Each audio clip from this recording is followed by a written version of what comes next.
The ominous aura of that monster has indeed begun to fade. The effects of the Sigil of Permission last but a short time. It will be some time before the Overlord of the Vortex can make any waves again. We are indebted to you for your assistance. If the Adepti hadn't happened to be here, the future of Liyue Harbor would surely have been in great jeopardy. Save your flattery. We didn't just happen to be here. Surely you won't pretend to have forgotten the reason for which we came. Come now. There's no need for such harsh words, Cloud Retainer. I've heard that when Ningguang began learning to do business, she had already started setting aside part of her then limited income in preparation for building the Jade Chamber. At first, it was only the size of a small room, but with continued expansion it has become the palace that lies before you now. It is a testament to Ningguang's entire life, both as a businesswoman and as the backbone of the Liyue Qixing. Seeing the Jade Chamber destroyed in the defense of Liyue means much to her. To me, such cooperation and sacrifice deserves at least some recognition, don't you agree? Well, I was really hoping you would say that such sacrifice could at least be used as some leverage in our negotiations. Thank you all for hearing me out. We know very well why the Adepti came here today. But please forgive us. We cannot yield to your wishes. Oh? 3,700 years. According to our records, the Adepti signed a contract with Rex Lapis to protect Liyue 3,700 years ago. Even to this very day, Liyue and its lands have stood the test of time, immovable as stone, just as it was thousands of years before. This is truly no small feat. But that does not mean that the Liyue of today is the same city as it was all those years ago. Do not merely cast your protective gaze upon the land. Instead, focus your sights on our city and each of the citizens that dwell within it. Are you questioning our means of protecting Liyue? I mean no offense. I simply hope that our Adepti forebears would see Liyue in a new light. Forebears, you say? One doubts you would be fit to be part of such a lineage. This morning, Rex Lapis appeared to me in a dream. What? In the dream, I yearned to tell him that we Qixing, though mortal, are equally bound to the contract. Each passing generation of the Qixing leaves many things of value to be inherited by the next generation. I also thought to tell him how the past generations of Qixing had strove under his rule to survive in our mortal world, establishing a network of contracts which has since come to be known as trade. But I dared not speak. I could only gaze at him in silence until the moment I awoke. Oh, Ningguang. Yet another perspective. What are you trying to say, Outlander?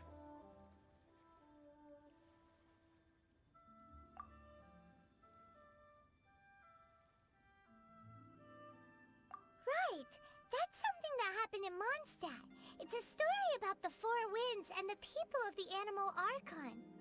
The Animal Archon sought to quell the strife between the two sides, because he believed that such conflict would only scar the hearts of both, and that nothing good would come of it. Each of the 7 nations has its own scars from the past. Though your point is the very height of simplicity. As Adepti, we've become a laughingstock, to be chastised thus by an outlander who has lent us such succor. All right, all right. Didn't Ningguang suggest that we should focus on the city and each of its citizens? I know I already have, so why not see for yourselves? I apologize for appearing in full armor. I am afraid I cannot show the proper courtesies. And who are you? I am Feng Yan, a sergeant of the Millelith. I have come to extend my thanks to the Adepti. I thought this battle would perhaps be my last. But thanks to the aid of the Adepti, Our forces were not as badly battered as I feared we might be. Although I am a mere mortal soldier, I promise to hold the line and never betray the grace given to us by the illuminated Adepti this day. Huh? Why does everyone look so down? Didn't we just beat that big monster? Weren't you frightened, dear? It was quite the predicament. I wasn't afraid.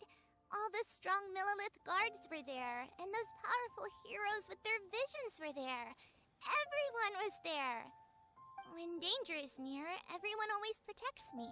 And the rest of the time, they make fun toys and tasty snacks and loads of things that make the harbor so pretty. Thanks for protecting Liyue Harbor. Please come visit us for the next lantern rite. Unfortunately, we wouldn't be able to participate. Huh? Because we are Adepti. Oh, okay. It must be hard being an Adeptus. Aww. You see, this is what Liyue is like today. The country of contracts is grateful to the Adepti for their protection. But it is no longer necessary for the city to rely on the Adepti's power to solve every little niggling matter. Although their blood is weak, there is still strength to be found in those we call mortals. The time of contracts between gods and Liyue has long since passed. Now is the time of contracts between Liyue and its people. Seeing the port around us now, it is hard not to feel a bit out of place. Wouldn't you say so, Cloud Retainer? Your line of inquiry is askew. One did not spearhead this expedition to Liyue Harbor. Seems like the Adepti have had a change of heart.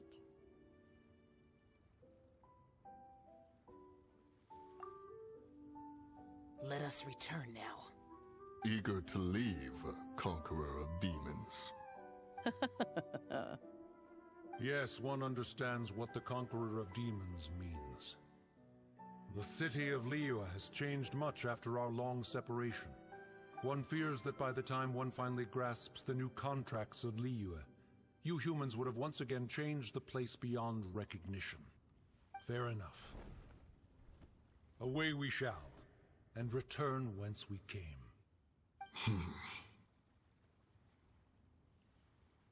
Since we Adepti have consensus, then one shall persist no further. But how will we ensure that the Liyue Qixing will not simply exploit their power once we depart? In my view, that is still a thing to be guarded against. All right, Mooncarver, you needn't worry. It seems to me that this right of supervision is best left to the people of Liyue. Looks like the conflict between humans and Adepti was avoided. All's well that ends well, huh? Oh, right! It's nice that we've got peace and all, but we're forgetting one thing. Child wanted to unleash the god so he could lure Rex Lapis out. But we were able to handle the Overlord of the Vortex on our own, so Rex Lapis never showed up. Oh, and speaking of that, don't we still need to get to the bottom of that Archon's death, too?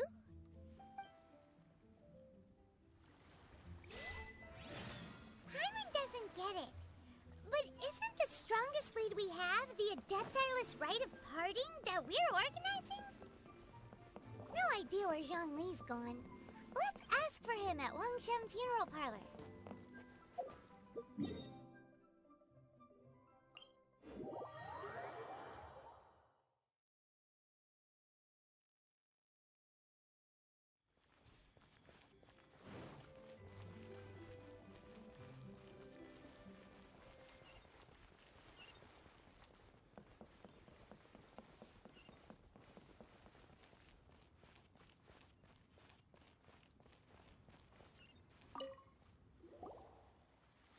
Is there anything I can do for you two? I'm afraid that Wangsheng Funeral Parlor isn't in the best state to receive guests. We've come to see Zhongli. Could you please tell him we're here? Unfortunately, Zhongli isn't here at the moment. It seems he went to Northland Bank. Doesn't the Northland Bank belong to the Fatui? Last time we saw Zhongli was before we went to the Golden House. Do you think he doesn't know about the attack on Liyue? Visiting the Fatui at a time like this could only mean more trouble. We had better go and make sure that everything is okay.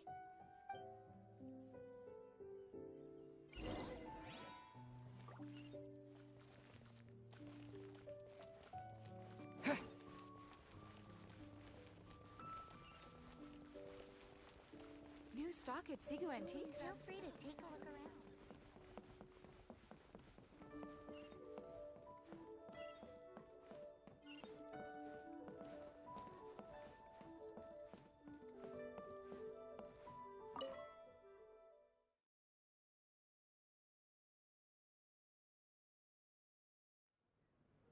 You call this cooperation between Harbingers? Cooperation involves communication, you know. Don't take it to heart, child. Besides, aren't you happy that you got to skip the formalities and bring chaos to the land? I'm sure you must have enjoyed that. Oh, it seems that some of your friends have arrived. Hey, it's Zhongli and Child. And you! You're also one of the Harbingers? It's you two. I believe we've met once before. In the city of Bards, was it? I'm glad you still remember my name. Ah, right. I imagine that it must have been rather hard to forget watching helplessly as something precious was snatched away from your friend. No, don't let her get to you! You've yet to gather the powers of all 7 elements, and our last battle at the Golden House was almost more than you could handle. So it might be best to keep things peaceful this time, seeing that 2 of the Harbingers are here. Well, if it isn't you two. This is our first time seeing each other since Liyue was nearly wiped off the map. This is certainly a bit awkward, wouldn't you say? Paimon knew that we should never have trusted a Fatui Harbinger. Oh, now don't say that. Sure, I may have misled you, but I never had anything against you personally. Besides, I thought we were getting along quite well together, didn't you? Except for that little tussle we had at the end. Nothing personal. We just have different views, that's all. Of course, you may very well hold this against me, but that's up to you. The real deceivers here are Senora and Zhongli. Curse them for leading me on. So actually, I think... Stop wasting time, child. There'll be plenty of time to chat once I'm through here. You remember the agreement, Morax. Now, if you would be so kind. The Gnosis, please. What in the world are you talking about? The contract is fulfilled. That which thou seeketh is now bestowed unto thee. For my promise is solid as stone.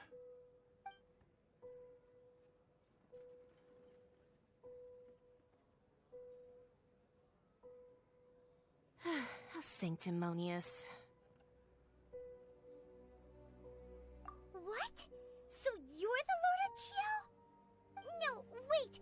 That's an exciting twist and all, but why give the Gnosis to the Fatui?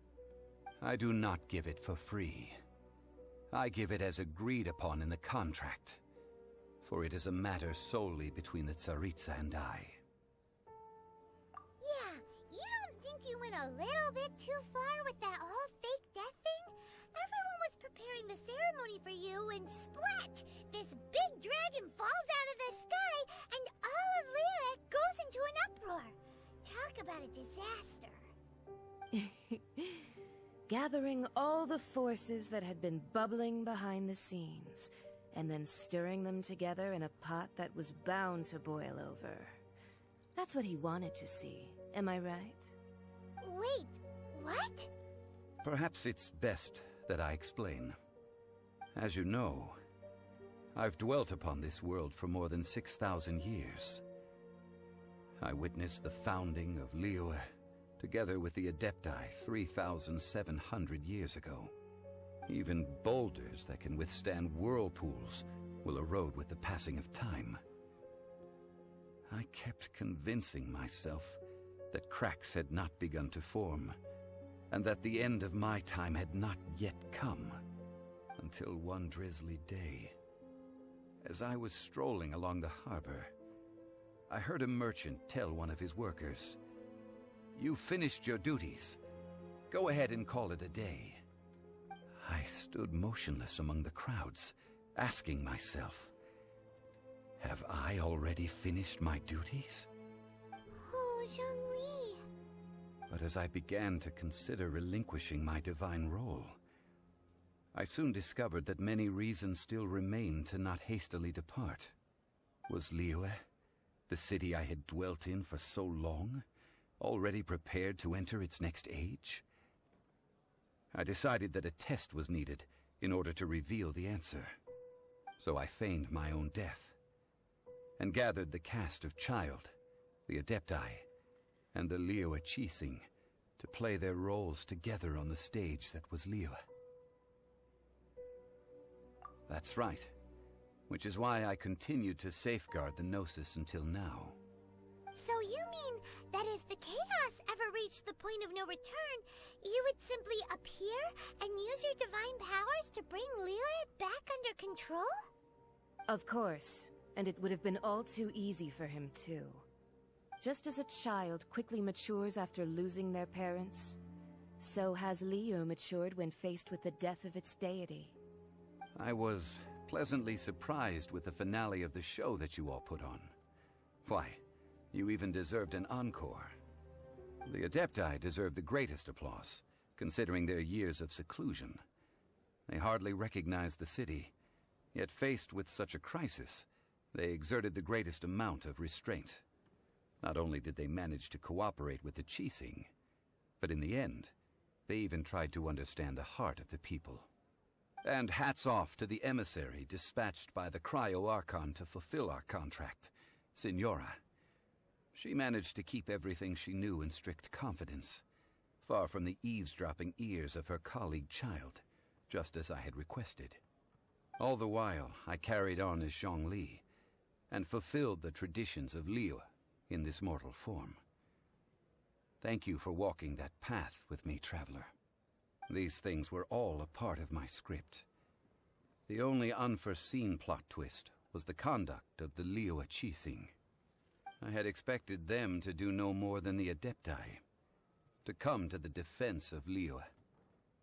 But when all was said and done, they seized the opportunity to supplant Liyue's divine protectors, and used the subsequent power vacuum left by my death to quickly gain complete control of Liyue. Huh? That doesn't sound good at all. On the contrary, I think it is excellent. I had always feared that it was too soon for them to take over from me, and it was also that which I longed for the most. As such, this is the best parting gift anyone could have given this god of old. Hey, what about me? Doesn't anyone feel the least bit of remorse for deceiving me? You've practically kept me in the dark! I think that thanks would be more appropriate. You certainly played no small part in all of this, wreaking havoc and turning the city upside down. The Lord of Geo ought to thank you for your performance, if anything. If you hadn't created the pressure of a battle between mortals, Adepti, and a god, the lump of coal resting in the hands of the Geo-Archon, Liyue would never have been able to become a dazzling diamond of a city. Huh? Just whose side are you on, mocking me like that? Are you itching for a fight? Hey, haven't you learned the Liyue saying, don't always call it as you see it? Well then, with the Gnosis in my possession, I have no use for such idle chatter. We should return to Zapoljarny Palace and seek an audience with Her Majesty, the Tsaritsa. Come, child. Fine. I'll meet you there later. I'm not sharing a boat with the likes of you. Do as you wish.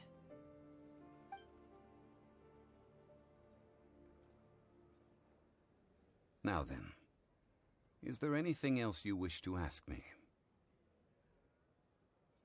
Right! As Zhongli always told us, a good trade is a fair trade. Paimon has no idea what could be a good trade for Enosis. Realistically speaking, there is no such thing. Huh? However, I am the god of contracts. For thousands of years, I have made countless contracts. If the deal was of no benefit, then I certainly would not be inclined to agree to it. My agreement with the Cryo Archon will be the last of my contracts as the Geo Archon. My contract to end all contracts. As for the bargaining chip that the Tsaritsa used to balance the scales, uncover that answer for yourself in your future journeys.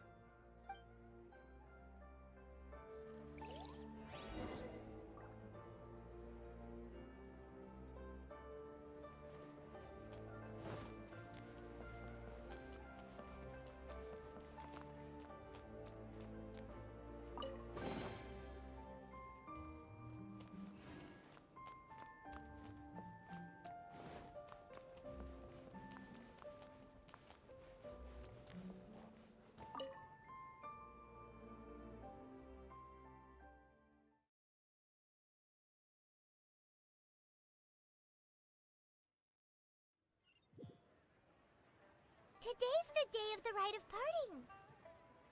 Although the star of the show is fake, we spent so much time trying to organize it, it would be a real shame not to go there now.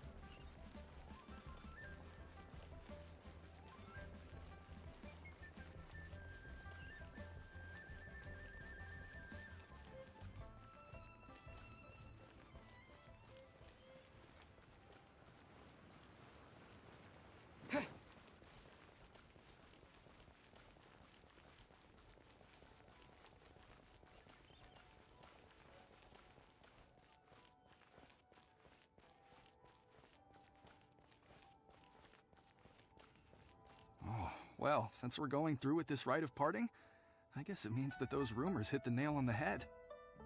So Rex Lapis is really... But they didn't catch the culprit, did they? Oh, come on. Do you think that the assassin could have been a normal person? You know what I think. I don't think any of the gossip on the streets you hear from those shady types is worth anything. There's only one real possibility in my mind. I've heard that the assassin was that Fatui fellow. Youngish, pretty high in rank. I think they called him Child. The Fatui? They certainly are very suspicious. Who knows what those greedy, crooked folks... Shh! Lower your voice. If the Fatui catch you in their sights, Rex Lapis won't be around to protect you this time.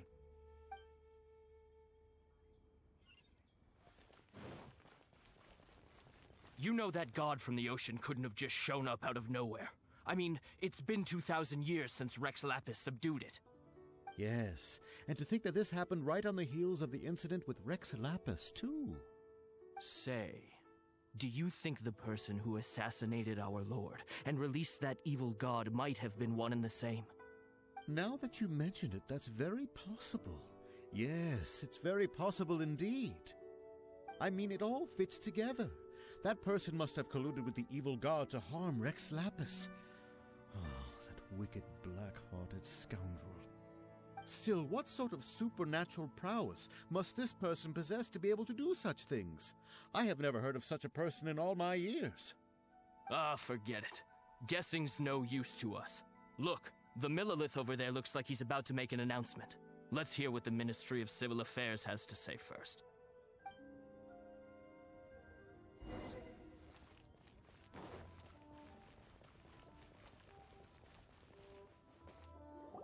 Hear ye all! The Qixing's words. Though a dragon soars ageless as the mountains, it too must return to dust. This is common knowledge. Gods and Adepti live glorious lives, but both light and shadow have their season. So too must they face divinely appointed trials. Rumors and hearsay abound on the streets that Rex Lapis was murdered. Now, let the truth be revealed. Having been thwarted in his trial, Rex Lapis's soul has recouped the celestial heights. He beseeches the people of Liyue to grieve not, and to let not their hearts be saddened. Nor are they to believe street-born rumors, or indulge in baseless speculation.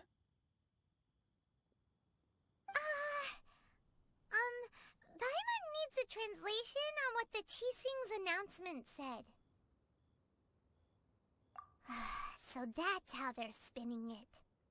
Something feels off. Why would they suddenly give up looking for the murderer? Not to mention how this excuse sounds like something they just made up on the spot. Could the Qixing already have known that Rex Lapis wasn't dead? But Zhongli said that neither they nor the Adepti knew anything. Did Zhongli tell them in secret after his gnosis changed hands? Exactly, right? Ooh, seems like the rite of parting has been going on for a while now. Let's go have a look.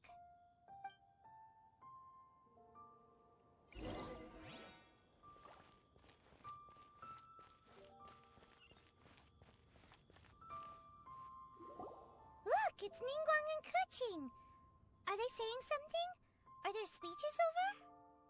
As said previously, Rex Lapis's soul returning to the heavens is the end of the contract.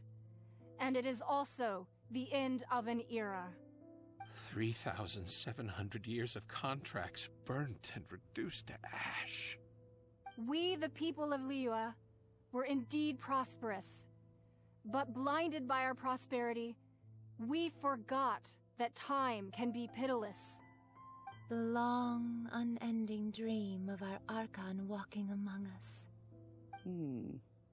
Now that we have awoken from our dream, we must learn to say farewell. Will you stand with us as we re-establish our contracts? As we build a new age of prosperity? So concludes the words of Her Eminence the Tianquan. Does Her Eminence the Yuheng have anything to add? Huh? Is she looking this way? Traveler. Yikes! She really is looking our way! Is that the traveler who they say defeated the ancient god? So young. The Liyue Qixing always repay their debts. And as you have heard, our eyes see far and our reach is long. Name your price. You deserve that much. Whoa.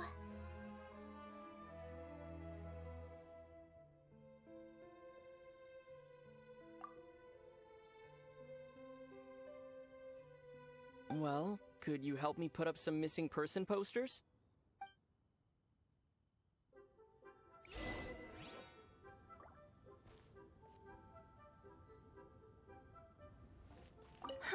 And to think I'd put my best perfume on before coming here, thinking you'd like it.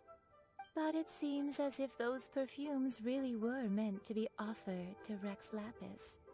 Well, that's fine. Suffer no rivals in love, they say. And that's 3 gone in 1 stroke.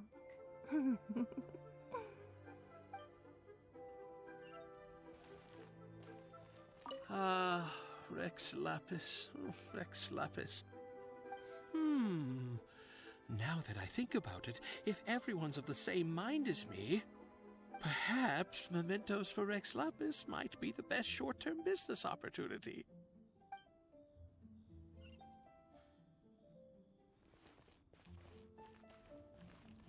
As for the mortals and Adepti of Liyue, what shape shall our relationship take from now on?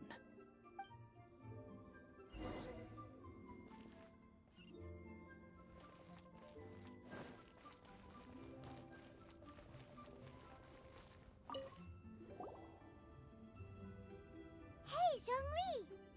Look at this. Everyone in Liyue is caught up in their emotions, thinking that they'll never see Rex Lapis again. And here you are looking all relaxed. Why would I not feel more at ease after laying down the burden I have borne for 3,700 years? Right. If the two of you can spare the time, I should treat you to a meal at the Xinyue kiosk. Ha! That sounds like big talk, Zhongli.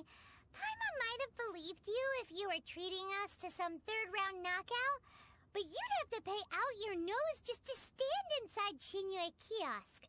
Are you sure you can afford it? You're right. I do lack the Mora. But why would Morax lack Mora? As the Rex Lapis Morax, I can easily create Mora. But since I have chosen to walk this earth as the mortal Zhongli, I should abide by the same rules that mortals do.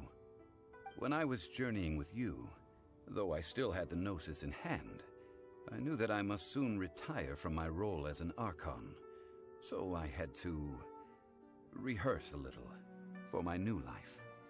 Oh, no wonder! Paimon gets it now. You didn't look at the price tags when we were spending because you've never had to. But since you weren't used to not being able to just make more Mora as and when you wanted to, you had to try becoming a parasite to society who lives off of other people's credit. Well, we were only spending Fatui money. You don't have to say it like that. In the City of Commerce, we do not merely exchange money or goods. We also exchange knowledge, memories, and foresight, as well as positions, roles, and lives.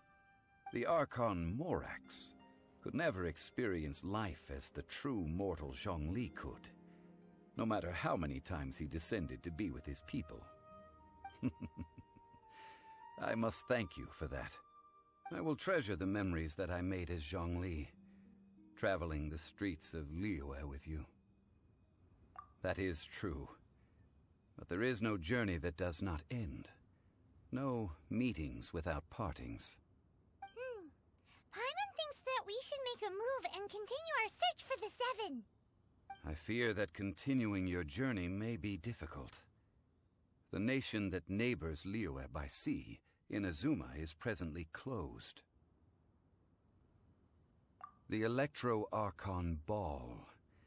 And just as the people of Liyue preferred to call me Rex Lapis, she too goes by another name among locals in Inazuma. Paimon thinks we've heard that one before. Raiden? That is the case. And since Raiden is also the shogun of the Inazuma Bakufu, people call her the Raiden Shogun. That said, though people at the wharf were saying that the situation in Inazuma is very tense, Paimon doesn't remember that always being the case. It wasn't that bad last year. Zhongli, since you're Rex Lapis, shouldn't you know something about what's happening there? Just how did Inazuma become a closed nation? It's because of visions. Visions? When faced with circumstances beyond their control, humans often bemoan their lack of power. But if a person shows true strength of will at a desperate and fateful moment in their life, the gods will look upon them with favor. This is what visions are. Magical foci bestowed upon those who have been acknowledged by the gods. Uh-huh. That's how people in Teyvat see it. But starting from last year, the Raiden Shogun began promulgating the Vision Hunt Decree. Vision Hunt Decree? Yes. It was an order to seize all visions within Inazuma's borders, and to inlay them upon the hands of a statue of the 1,000-armed, 100-eyed god. They want to seize visions. But why? Aren't visions blessings from the gods? I should think that in the Raiden Shogun's eyes, it is precisely because they are divine blessings that they should be under the sole dominion of divinity. Whoa, that's harsh. The Animo Archon is the god of freedom, and the Geo Archon is the god of contracts. For her part, the Raiden Shogun is the god of eternity. It seems as though she has finally decided to eliminate any unstable elements that could pose a threat to her eternal realm. The fact that even I, the oldest of the seven, have now passed away, will only strengthen her resolve to pursue eternity. Knowing her, She must have again quoted that adage she is most fond of when proclaiming that decree to her people. 7 ideals for 7 gods, and of these, eternity is nearest unto heaven. All right then. Was there anything else you wish to know? Ah, that was a good one. Failing a divine trial. How they came up with that excuse, I will never know. That said, the reason why the Qixing were so eager to resolve the incident and stop pursuing the culprit was indeed because they received news in secret that Rex Lapis was not dead. I hinted as much to the Adepti as well. How did I accomplish that, you ask? Have you ever heard of this particularly convenient Adepti art known as gifting dreams and visions? All right then. Was there anything else you wish to know? Yeah, about that. Before the Qixing made their announcement, we listened to a lot of people talking on the way. Most of them put the blame for everything on Child. These are indeed false accusations. But it remains undeniably true that Child did send people to the Jade Chamber to prevent the Adepti and the Qixing from defeating the ancient god. I've heard that Ningguang is busy milking that for all it's worth on the foreign relations front at the moment, browbeating the envoys of the Fatui. Ha! Those poor Snezhnayan diplomats. If it were not for Child's exalted position as a harbinger, I'm certain that they would have shifted all the blame to him and called for his dismissal by now. All right then. Was there anything else you wish to know? The time of the Adepti has long passed. If even the Liyue Qixing don't want to face that truth, then what future is there for Liyue? Kuching is absolutely right in saying this. Now, though I did laud Ningguang's desire for power, believing this to be a good thing, and thought as a matter of course that she must have been behind the Qixing's plan to take governing power over Liyue from the hands of the gods and Adepti. Could the original person who brought up the idea of seizing power have been... All right then. Was there anything else you wish to know? That's right. Zhongli, now that you don't have your gnosis, what's going to happen to all the Mora in Teyvat? Since Morax is dead, are they all just gonna disappear? Also, isn't the Golden House the only mint in the entire continent? Will it even continue to work? The Mora present now will not vanish. But the Golden House will indeed have to cease operations for a lengthy period of time, since creating Mora requires the use of the Geo-Archon's power. This is terrible! We're all about to run out of Mora! The world is coming to an end! Yes, this is indeed a major issue from a financial standpoint. Well, I suppose we'll just leave such troublesome matters to the Liyue Qixing to debate. Then, did you at least set some private funds aside for yourself? Oh, a private fund. This does seem like a good, logical, common-sense idea. It's a shame. What's a shame? It's a shame that I didn't think of it at the time. All right then. Was there anything else you wish to know? Well then, I suppose you'll have to find a way to get inside this closed nation. Have patience. I suspect that some serendipity must first come into play.